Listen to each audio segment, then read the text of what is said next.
Hello. This is Vlasta Eriksson from Signature Staff, and here we have an employer update. And what I would like to talk to you about is what you should really pay your staff. But first, before we go into it, I just want to make sure that you understand that as of the 1st of July, we had another page increase of 3.5%. So that's on minimum wages. Okay, who does that apply to? It applies to everyone who is on some type of an award or any type of agreements. Okay, now how do you work out what is the minimum wage for that specific employee? So you need to go to the Fair Work Ombudsman website, which is fairwork.gov.au. Okay, please do not go onto a website called fairworkhelp.com.au because that is not the official Fair Work Ombudsman website. Under there, you can find all the awards, and you should be able to go into the classifications and also the jobs that that person is doing. The way to work it out is what are the duties, and that person needs to pay by a specific award. What are the duties, the classifications, and then you need to apply obviously the 3.5% increase. All of those awards now are on fairwork.gov.au, so you should be able to find out exactly what you're paying your staff.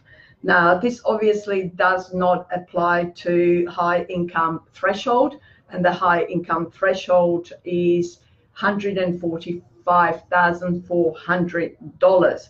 So that is basically the threshold. So obviously awards do not apply to them, but however, everyone is subject to get a pay increase that is working for you.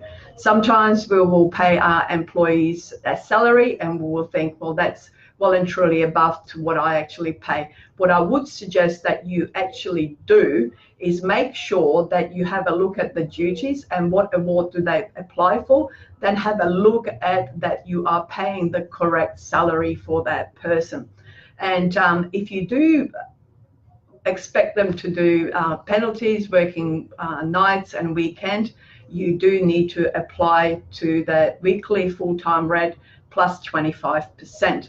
If you want any more information on what you should pay your staff, please get in contact with us.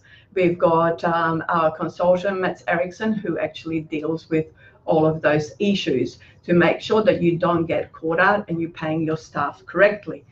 But this is not exactly what I wanted to talk about. It's just to give you an idea and how to actually find out what the right rate is to pay your staff.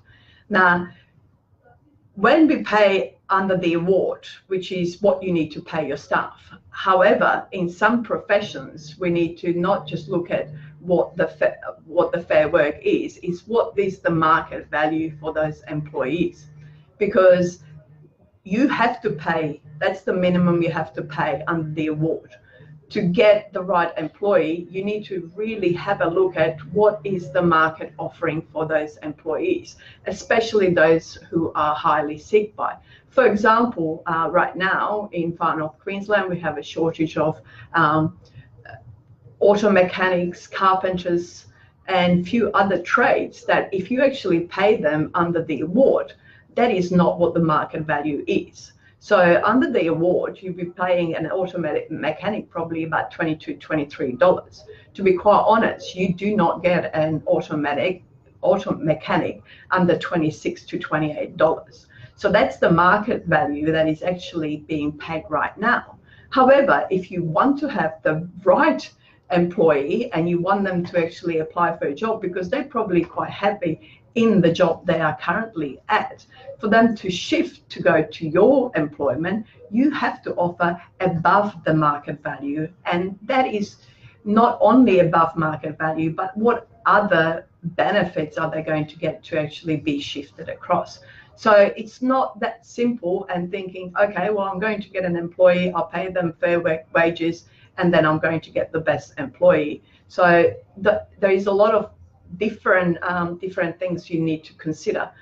There are some administration positions that, yes, you can pay the fair work because there is plenty of candidates in the marketplace to actually apply for those positions. However, once again, if you are looking for that specific person, then you really need to consider to have a look at what the market value is and what does it take to get that employee that is working for somebody else to come across and work for you. So that would be basically what you should pay your staff. And also would like to, last week I've spoken about how to write a killer job ad. That's something that I have, we've run a poll on our website, and it says whether you are able to actually put in either the sex or the age to write in the job ad. Unfortunately, that is something that you are not allowed to do. That is discriminatory.